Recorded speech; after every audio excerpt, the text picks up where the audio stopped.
हैं, आशा करता हूँ बहुत अच्छे होंगे। और जैसे आपको पता है आरआरबी ग्रुप डी आप लोगों का एग्ज़ाम डेट आ चुका है जो 2026 में होने वाला है और बिल्कुल आपके पास मात्र जो है 25 से 30 दिनों का समय अंतिम के बच चुके हैं, ठीक है।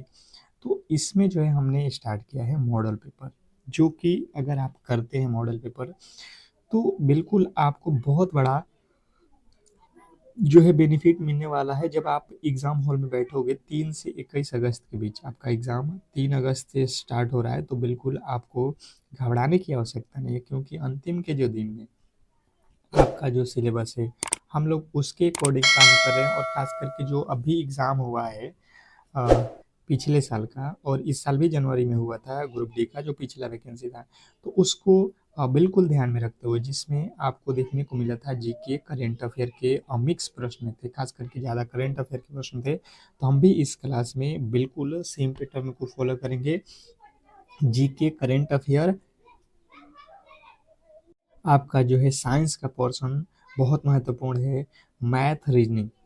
तो ये पूरा जो आपका सिलेबस है उसके आधार पे हम ये मॉडल पेपर डेली बना रहे हैं। और मुझे लगता है अगर आप कर लेते हो, अगर आप इन मॉडल पेपर को तैयार कर लेते हो तो आप आसानी से आरआरबी ग्रुप डी का एग्ज़ाम क्लियर कर लोगे, ठीक है। तो चलिएगा फटाफट से हम क्लास को स्टार्ट करते हैं, ज़्यादा समय हम लोगों के पास है नहीं। तो सभी लोगों से हम रिक्वेस्ट करेंगे कि जितने भी मेरे दोस्त इस क्लास को देख रहे हैं वो बिल्कुल इस क्लास को लाइक कर लें और चैनल को सब्सक्राइब ज़रूर कर लें। अगर आपको डेली क्लासेस करना है तो चैनल को सब्सक्राइब ज़रूर करो, ताकि हर एक क्लास है उसका नोटिफिकेशन आप तक पहुँचे, क्योंकि हर एक क्लास आपके अंतिम के दिन के लिए बहुत ज़्यादा महत्वपूर्ण है। हर एक प्रश्न जो है गेस किया हुआ यहाँ पे अब मिलने वाला है। तो पहला प्रश्न आपके सामने है, कह रहा है कि गुप्त काल के दौरान चीन के किस यात्री ने भारत का भ्रमण किया था। क्वेश्चन नंबर पहला। पहले नंबर प्रश्न के जो राइट उत्तर है बताने की कोशिश करेंगे सभी लोग कि क्या होने वाला है। क्वेश्चन नंबर पहला आपसे कह रहा है, गुप्त काल के दौरान चीन के किस यात्री ने भारत का भ्रमण किया था। क्वेश्चन नंबर पहला। पहले नंबर प्रश्न के राइट उत्तर आपके 4 ऑप्शन दिए गए हैं। हम आपको कोशिश करेंगे कि 2 से 3 सेकंड का समय दें, ताकि आप मेरे साथ इन प्रश्नों के उत्तर दे सके। तो फाहियान जो है गुप्त काल के दौरान चीनी यात्री जो है भारत का भ्रमण किया था, ऑप्शन नंबर सी। अगर आपको पता है तो आप कमेंट बॉक्स में जरूर ही क्वेश्चन के उत्तर दिया कीजिए। अगला प्रश्न है, सेना को मजबूत करने के लिए मनसबदारी प्रथा किसने चलाई थी। मनसबदारी प्रथा किसने चलाई थी, क्वेश्चन नंबर 2। बताइएगा, आपके ऑप्शन यहाँ पे 4 ठो दिया गया है। चारों में से जो भी आपको लगता है वो फटाफट से बताएंगे। सेना को मजबूत करने के लिए मनसबदारी प्रथा जो है आपको याद रखना है कि अकबर ने लाई थी, ठीक है। ऑप्शन नंबर बी जो है आपके बिल्कुल राइट उत्तर है। नेक्स्ट प्रश्न की ओर चलेंगे और अगला प्रश्न आपके सामने है, क्वेश्चन नंबर 3। पुलकेशिन द्वितीय किस राजवंश का जो है सर्वाधिक प्रसिद्ध राजा था। क्वेश्चन नंबर 3 बहुत इंपॉर्टेंट है, बताने की कोशिश करेंगे। वीवीआई कर लीजिए, वीवीआई कर लीजिए। इस प्रश्न के राइट उत्तर आपको बताना है। पुलकेशिन द्वितीय किस राजवंश का जो है सर्वाधिक प्रसिद्ध राजा था, क्वेश्चन नंबर 3।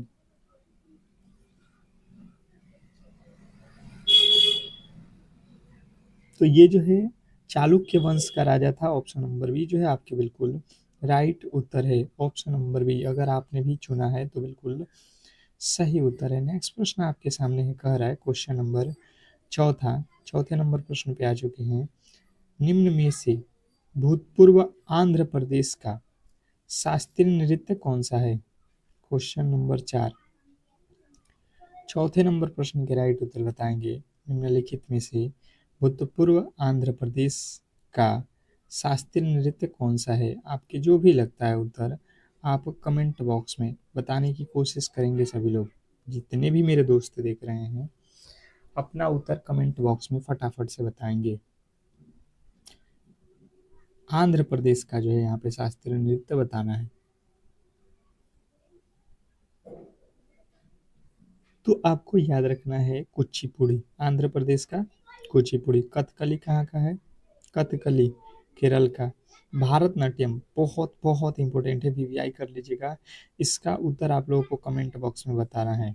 भारतनाट्यम सबसे पुराना शास्त्रीय नृत्य है। ये कहाँ का शास्त्रीय नृत्य है, किस राज्य का, ये आपको कमेंट बॉक्स में बताना है। नेक्स्ट प्रश्न आपके सामने है, क्वेश्चन नंबर 5। फुटबॉल के गोल पोस्ट के मध्य बिंदु से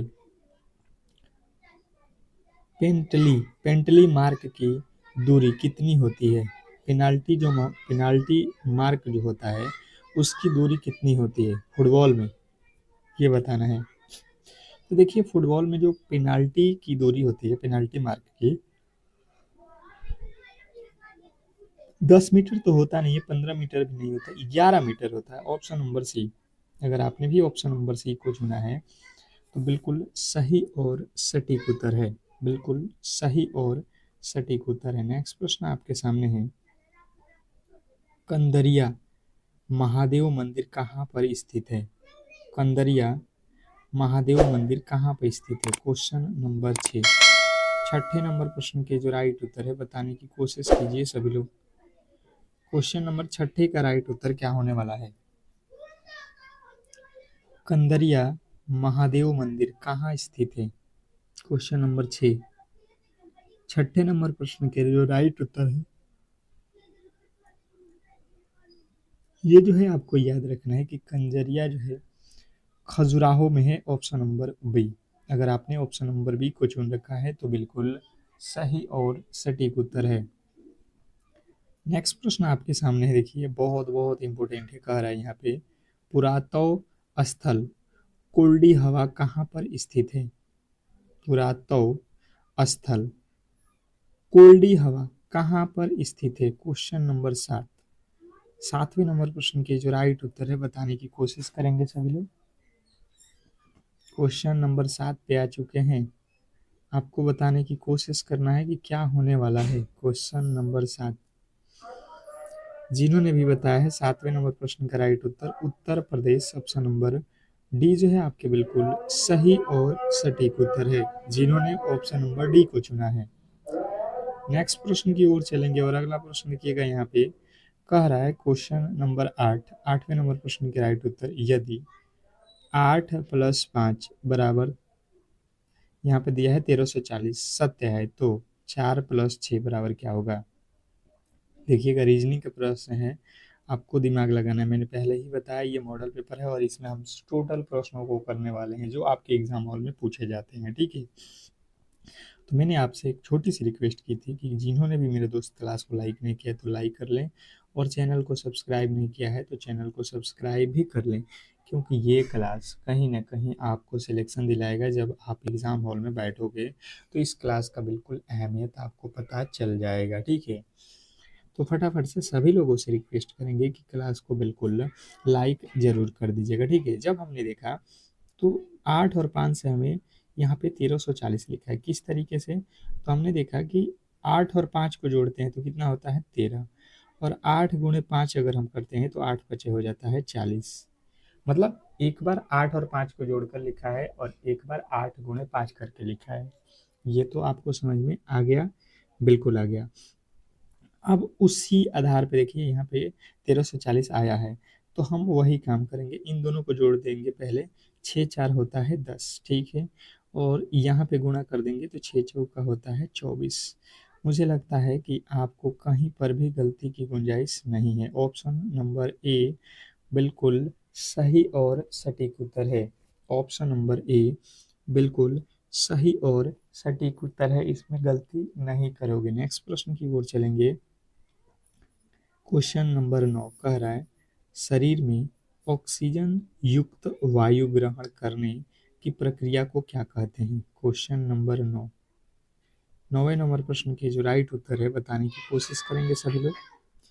बहुत बहुत ज़्यादा इम्पोर्टेंट है। इसने कहा है कि शरीर में ऑक्सीजन युक्त वायु ग्रहण करने की प्रक्रिया को जो है क्या कहा जाता है, तो आपको याद रखना है अंतः श्वसन। शरीर में ऑक्सीजन युक्त वायु ग्रहण करने की प्रक्रिया को क्या कहा जाता है, अंतः श्वसन। ऑप्शन नंबर सी जो है आपके बिल्कुल सही और सटीक उत्तर है। नेक्स्ट प्रश्न की ओर चलेंगे और अगला प्रश्न क्वेश्चन नंबर 10 पे आ चुके हैं। देखिएगा, कह रहा है दिए गए समीकरण को हल कीजिए। दिए गए समीकरण को हल कीजिए, क्वेश्चन नंबर 10। 10वें नंबर प्रश्न के जो राइट उत्तर है बताने की कोशिश कीजिए सभी लोग। क्वेश्चन नंबर 10, दिए गए समीकरण को हल कीजिए। बिल्कुल बिल्कुल, बहुत अच्छा, बहुत बेहतरीन सरलीकरण से रिलेटेड प्रश्न है। आप सिंपल तरीके से कर सकते हैं। जैसे सरलीकरण में सबसे पहले किया जाता है भाग, भाग के बाद से किया जाता है गुणा, गुणा के बाद से किया जाता है जोड़, और अंत में क्या करते हैं हम लोग, घटाव। ये जो है लॉजिक अगर आपको पता है तो बिल्कुल आप आसानी से इसे सॉल्व कर सकते हैं। जैसे कि मैंने देखा यहाँ पे, तो सबसे पहले यहाँ पे भाग देंगे, तो ये 23 से 529 में भाग देंगे, ये आ जाएगा 23, क्योंकि 23 का वर्ग है ये 529। फिर गुणे 61 लिखा है तो 61 माइनस 1403 लिखा है तो 1403 हो गया। अब देखिएगा यहाँ से इसमें गुणा करेंगे तो ये क्या हो जाएगा, 23 एकम 23 का 3, 23 छक्का 138 और तो 40, ये आ गया 1340। ये भी 1340 से माइनस करेंगे तो क्या आएगा, जीरो आ जाएगा। बिल्कुल सिंपल सा है। ऑप्शन नंबर बी जो है हमारा राइट उत्तर है। अगर आपने भी ऑप्शन नंबर बी को ही चुना है तो ये बिल्कुल सही और सटीक उत्तर है, ऑप्शन नंबर बी। नेक्स्ट प्रश्न की ओर चलेंगे और अगला प्रश्न आपके सामने है question number 11। The white tiger उपन्यास के लेखक निम्न में से कौन है? क्वेश्चन नंबर 11 के राइट उत्तर बताएंगे। द व्हाइट टाइगर उपन्यास के लेखक निम्न में से कौन है? Question number 11। 11वें नंबर प्रश्न के जो राइट उत्तर है बताने की कोशिश करेंगे सभी लोग। Question number 11, the white tiger उपन्यास के लेखक निम्न में से कौन है? क्वेश्चन नंबर 11, जो भी मेरे दोस्त बता रहे हैं, द व्हाइट टाइगर उपन्यास के लेखक अरविंद अडिगा हैं। ऑप्शन नंबर डी आपके बिल्कुल राइट उत्तर है, अरविंद अडिगा। जिन्होंने ऑप्शन नंबर डी को चुना उनके बिल्कुल सही उत्तर है। नेक्स्ट प्रश्न आपके सामने है क्वेश्चन नंबर 12। भारतीय संविधान में मौलिक अधिकार किस संविधान से अंगीकृत किया गया है? भारतीय संविधान में मौलिक अधिकार किस संविधान से अंगीकृत किया गया है? क्वेश्चन आपके सामने है और आपके सामने है ब्रिटेन, आयरलैंड, ऑस्ट्रेलिया, संयुक्त राज्य अमेरिका। 4 ऑप्शन है, चारों में से जिन्होंने बताया है यहाँ पे कि जो है भारतीय संविधान मौलिक अधिकार ये जो है संयुक्त राज्य अमेरिका से अंगीकृत है, ऑप्शन नंबर डी बिल्कुल सही उत्तर है। मौलिक अधिकार कहाँ से है? संयुक्त राज्य America, option number D. Next प्रश्न आपके सामने है, लक्षद्वीप के अधिकांश लोगों के द्वारा बोली जाने वाली भाषा कौन सी है? बहुत बहुत इंपॉर्टेंट है, बताइएगा। क्वेश्चन नंबर 13 के राइट उत्तर। क्वेश्चन नंबर 13, जो भी मेरे दोस्त देख रहे हैं, हम फिर से कह रहे हैं कि जितने भी मेरे दोस्त हैं जिन्होंने अब तक क्लास को लाइक नहीं किया तो प्लीज़ क्लास को लाइक कर लो और चैनल को सब्सक्राइब ज़रूर कर लो, क्योंकि ये क्लासेज अब डेली होने वाला है। तो जो भी मेरे दोस्त बता रहे हैं यहाँ पे मलयालम, उनके बिल्कुल राइट उत्तर है ऑप्शन नंबर डी, जिन्होंने डी को चुना है। नेक्स्ट प्रश्न की ओर चलेंगे और अगला प्रश्न आपके सामने क्वेश्चन नंबर 14। 77वें गणतंत्र दिवस 2026 की थीम क्या थी? बहुत बहुत इंपॉर्टेंट है, देखिएगा। और ये जो है आपके करेंट अफेयर से रिलेटेड प्रश्न है कि 77वें गणतंत्र दिवस की थीम क्या थी? क्वेश्चन आपके सामने जो है 14वें नंबर प्रश्न के राइट उत्तर बताने की कोशिश करेंगे सभी लोग। क्वेश्चन नंबर 14 पे आ चुके हैं और जिन्होंने बताया है वंदे मातरम के 150 वर्ष, बिल्कुल राइट उत्तर है option number D, Vande Mataram के 150 वर्ष। Option number D. नेक्स्ट प्रश्न आपके सामने है क्वेश्चन नंबर 15। 15वें नंबर प्रश्न के राइट उत्तर सभी लोग को बताना कह रहा है कि गणतंत्र दिवस 2026 के अवसर पर कितने सशस्त्र बलों के बलों के कर्मियों के लिए वीरता पुरस्कार को मंजूरी दी गई। Question number 15। 15वें नंबर प्रश्न के जो राइट उत्तर है बताने की कोशिश करेंगे सभी लोग कि गणतंत्र दिवस 2026 के अवसर पर कितने जो है सशस्त्र बलों के कर्मियों के लिए वीरता पुरस्कार की मंजूरी दी गई है। जो भी मेरे दोस्त बता रहे हैं क्वेश्चन नंबर 15 के राइट उत्तर 70 लोगों को मंजूरी दी गई है। बिल्कुल आपके ऑप्शन नंबर सी जो है बिल्कुल राइट उत्तर है। नेक्स्ट प्रश्न आपके सामने है क्वेश्चन नंबर 16। 16वें नंबर प्रश्न में कह रहा है कि ABC किसी व्यवसाय में 10,000, 12,000 और 15,000 की राशि क्रमशः 5, 6 और 9 महीनों के लिए निवेश करते हैं। यदि लाभ में एक का हिस्सा 2500 रुपया है तो कुल लाभ ज्ञात करना है हमें। क्वेश्चन नंबर 16 के राइट उत्तर बताएंगे। देखिए गणित का प्रश्न है और बिल्कुल सिंपल है। अगर आप ध्यानपूर्वक देखोगे तो आसानी से कर लोगे। सबसे पहले देखो 3 लोग हैं, पहले के पास है 10,000 रुपया और फिर दूसरा वाला कह रहा है कि नहीं हम 12,000 रुपया लगाए हैं। तीसरा कह रहा है कि हम 15,000 लगाए हैं, निवेश किया है और इनके समय निर्धारित है। तो मूलधन गुणे समय होता है। आपको पता है कि 5 ये 6 महीने के लिए और ये 9 महीने के लिए, ठीक है। अब देखिए यहाँ से इनका अनुपात अब नया बना लो। 3 जीरो से ये 3 जीरो कट जाएगा, ये 3 जीरो कट जाएगा, ठीक है। अब देखिएगा 2 के पहाड़े में ये 5 मर्त में कट जाएगा, 2 के पहाड़े में ये 3 मर्त में कट जाएगा। यहाँ पे तो कट ही नहीं रहा है तो डायरेक्ट आप गुणा कर लो, काटो मत इसको। कट नहीं रहा है तो काटो मत, बिल्कुल सिंपल तरीके से गुणा कर लो। 5 10 के 50 हो जाएगा और ये 12 छक्के 72 हो जाएगा और ये हो जाएगा 15 9 135। इसने कहा है एक का हिस्सा, एक का हिस्सा यहाँ पे दिया गया है 2500। तो ये 5 के पहाड़े में 5 बचे 25, 50 आ रहा है, एक का वैल्यू 50। इसने कहा है टोटल वैल्यू आपको निकालना है। तो टोटल वैल्यू के लिए आप क्या करो, टोटल जोड़ लो। ये 50, 72 और 135 इन सबको जोड़ोगे तो कितना आएगा 5 5 2 7 हो रहा है ना, 5 2 7, फिर 3 7 10, 5 15, फिर 5, फिर एक और ये 2 257, 257 गुणे 5 कर लो, कितना आएगा, एक जीरो आएगा अंत में। फिर 5 25 5 5 से 35 के 5, ठीक है, ये गलत। फिर 5 बचे 25 और 3 28, 28 28 के 8, ये वाला बिल्कुल आपके राइट उत्तर हो जाएगा। अंत में 8 5 0 आ रहा है तो ऑप्शन नंबर जो कि बी में दिया गया है। नेक्स्ट प्रश्न आपके सामने है बुलंद दरवाजा, बुलंद दरवाजा किस शहर में स्थित है। Question number 17। 17वें नंबर प्रश्न के राइट उत्तर बताएंगे सभी लोग। बुलंद दरवाजा किस शहर में स्थित है। तो जिन्होंने बताया Fatehpur Sikri, option number D बिल्कुल राइट उत्तर है। Fatehpur Sikri, option number B, option number D. Next प्रश्न आपके सामने है, कह रहा है यहाँ पे तेलंगाना में कोया जनजाति द्वारा मनाया जाने वाला जो है भारत का सबसे बड़ा जो है आदिवासी त्योहार कौन सा है। Question number 18। 18वें नंबर प्रश्न के राइट उत्तर बताएंगे सभी लोग। तेलंगाना में कोयाला जनजाति द्वारा मनाया जाने वाला जो है भारत का सबसे बड़ा जो है आदिवासी त्योहार कौन सा है। Question number 18। 18वें नंबर प्रश्न का राइट उत्तर हो जाएगा मिंदाराम जात्रा।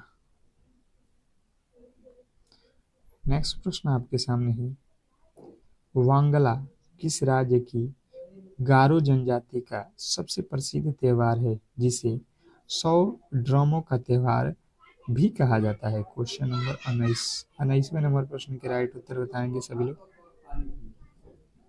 क्वेश्चन नंबर 19, वांगला किस राज्य की गारो जनजाति का सबसे प्रसिद्ध त्योहार है जिसे 100 ड्रमों का त्योहार भी कहा जाता है?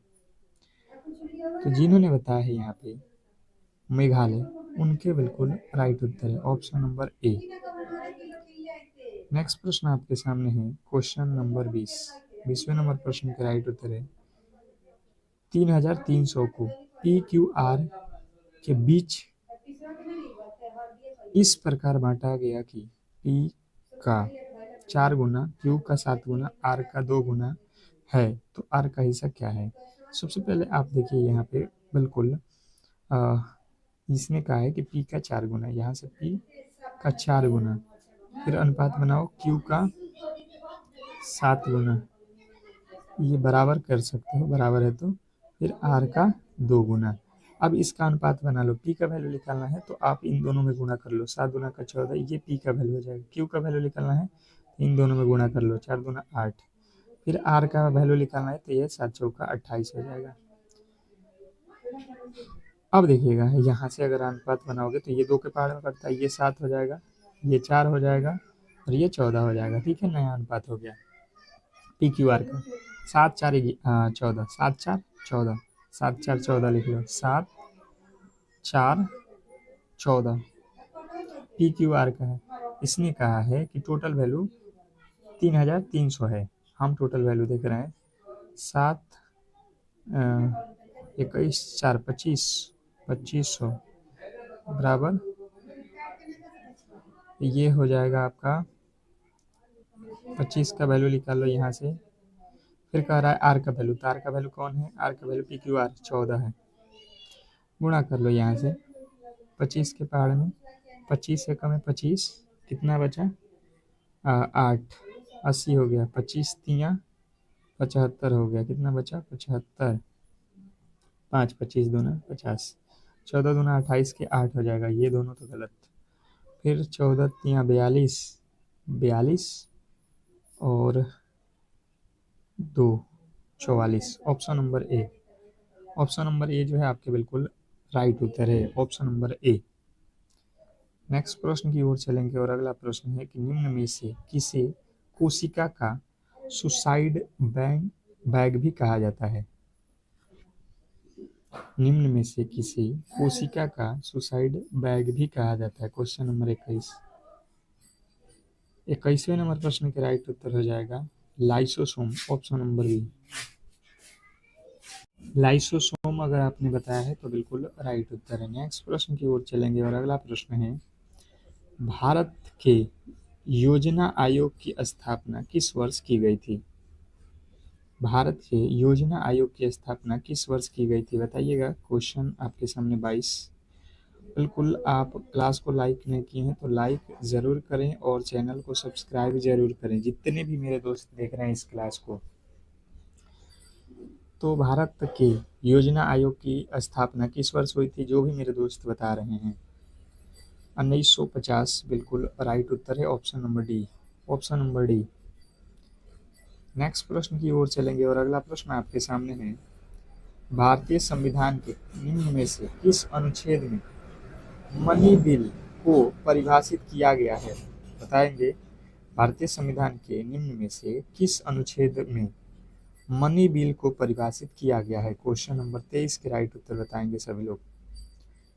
क्वेश्चन नंबर 23 जिन्होंने बताया है यहाँ पे अनुच्छेद 110, उनके बिल्कुल राइट उत्तर है option number D, option number D बिल्कुल सही उत्तर है। नेक्स्ट प्रश्न आपके सामने है, ड्रीम्स फ्रॉम माय फादर पुस्तक के लेखक कौन है? ड्रीम्स फ्रॉम माय फादर पुस्तक के लेखक कौन है? क्वेश्चन नंबर 24 के राइट उत्तर बताएंगे सभी लोग।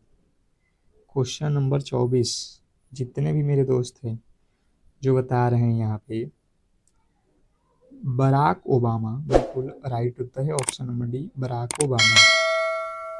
नेक्स्ट प्रश्न आपके सामने है, कह रहा है अमजद अली खां किस वाद्य यंत्र से संबंधित है। Question number 25। 25वें नंबर प्रश्न के राइट उत्तर बताएंगे। अमजद अली खां किस वाद्य यंत्र से संबंधित है। Question number 25। 25वें नंबर प्रश्न के जो राइट उत्तर है बताने की कोशिश करेंगे सभी लोग। अमजद अली खां किस वाद्य यंत्र से संबंधित है। जो भी मेरे दोस्त बता रहे हैं सितार, उनके बिल्कुल राइट उत्तर है ऑप्शन नंबर बी। नेक्स्ट प्रश्न की ओर चलेंगे और अगला प्रश्न आपके सामने है क्वेश्चन नंबर 26। प्रसिद्ध तबला वादक उस्ताद अल्लाह रखा खां किस पुराने घराने से संबंधित है। Question number 26। 26वें नंबर प्रश्न के जो राइट उत्तर है बताने की कोशिश कीजिए सभी लोग। Question number 26। प्रसिद्ध तबला वादक उस्ताद अल्लाह रखा खां किस घराने से संबंधित है। तो जिन्होंने बताया है यहाँ पे पंजाब घराना बिल्कुल राइट उत्तर है। नेक्स्ट प्रश्न आपके सामने है, रूपक ताल में कितनी मात्राएं होती हैं। रूपक ताल में कितनी मात्राएं होती हैं। Question number 27। 27वें नंबर प्रश्न के राइट उत्तर सभी लोग बताएंगे। रूपक ताल में कितनी मात्राएं होती हैं। तो जिन्होंने बताया है यहाँ पे 7 मात्राएं होती हैं। ऑप्शन नंबर ए बिल्कुल आपका सही उत्तर है। रूपक ताल में 7 मात्राएं होती हैं। नेक्स्ट प्रश्न आपके सामने है, कह रहा है चिराव किस राज्य का प्रसिद्ध लोक नृत्य है। चिराव किस राज्य का प्रसिद्ध लोक नृत्य है। Question number 28। 28वें नंबर प्रश्न के राइट उत्तर बताएंगे सभी लोग। चिराव किस राज्य का प्रसिद्ध लोक नृत्य है। Question number 28। जो भी मेरे दोस्त बता रहे हैं यहाँ पे मिजोरम का, उनका बिल्कुल राइट उत्तर है option number B Mizoram. Next प्रश्न आपके सामने है, कह रहा है ओलंपिक में व्यक्तिगत स्वर्ण पदक जीतने वाले पहले भारतीय कौन थे। Question number 29। 29वें नंबर प्रश्न के राइट उत्तर बताएंगे सभी लोग। क्वेश्चन नंबर 29 पे आ चुके हैं, ओलंपिक में व्यक्तिगत स्वर्ण पदक जीतने वाले पहले भारतीय कौन थे। तो ओलंपिक में स्वर्ण पदक जीतने वाले पहले भारतीय थे Abhinav Bindra. Abhinav Bindra option number D जो है आपके बिल्कुल सही और सटीक उत्तर है। अभिनव बिंद्रा बिल्कुल आपके राइट उत्तर है। नेक्स्ट प्रश्न आपके सामने है, बोगी शब्द का प्रयोग किस खेल में किया जाता है। बोगी शब्द का प्रयोग किस खेल में किया जाता है। Question number 30। 30वें नंबर प्रश्न के जो राइट उत्तर है बताएंगे सभी लोग। बोगी शब्द का प्रयोग किस खेल में किया जाता है। Question number 30। जिन्होंने बताया यहाँ पे गोल्फ, उनके बिल्कुल राइट उत्तर है ऑप्शन नंबर बी। जिन्होंने बी को चुना है उनके बिल्कुल सही उत्तर है। नेक्स्ट प्रश्न आपके सामने है क्वेश्चन नंबर 31 पर आपका 31वां नंबर प्रश्न। 1969 में सरकार ने कितने बैंकों का राष्ट्रीयकरण किया था। 1969 में सरकार ने कितने बैंकों का राष्ट्रीयकरण किया था। Question number 31। 31वें नंबर प्रश्न के राइट उत्तर बताएंगे सभी लोग। तो जिन्होंने बताया है यहाँ पे 14 बैंकों का राष्ट्रीयकरण, ऑप्शन नंबर सी आपका बिल्कुल सही और सटीक उत्तर है। जिन्होंने सी को चुना है। नेक्स्ट प्रश्न आपके सामने है, रक्षा अनुसंधान एवं विकास संगठन की स्थापना किस वर्ष की गई थी। रक्षा अनुसंधान एवं विकास संगठन की स्थापना किस वर्ष की गई थी। Question number 32। 32वें नंबर प्रश्न के जो राइट उत्तर है, जिन्होंने बताया है 1958, ऑप्शन नंबर ए आपके बिल्कुल सही उत्तर है।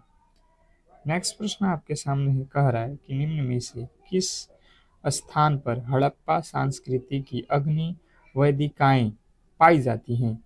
ये मैंने क्लास में कई बार बताया है, तो ये आज का होमवर्क है। आप इसके राइट उत्तर कमेंट बॉक्स में बताओगे, ठीक है।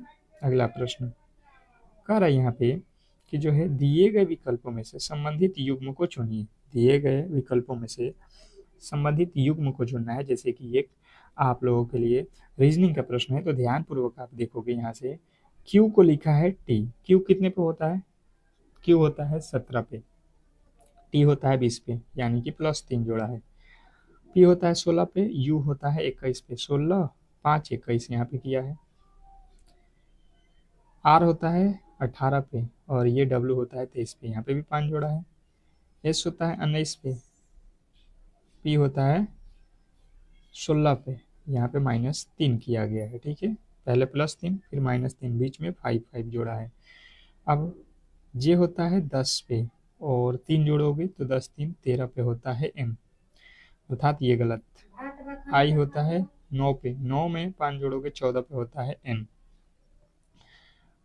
के होता है 11, 11 5 16 पे होगा पी, अर्थात ये गलत। अब देख लो M N P O double हो गया भाई साहब, यहाँ पे एम एन ओ पी।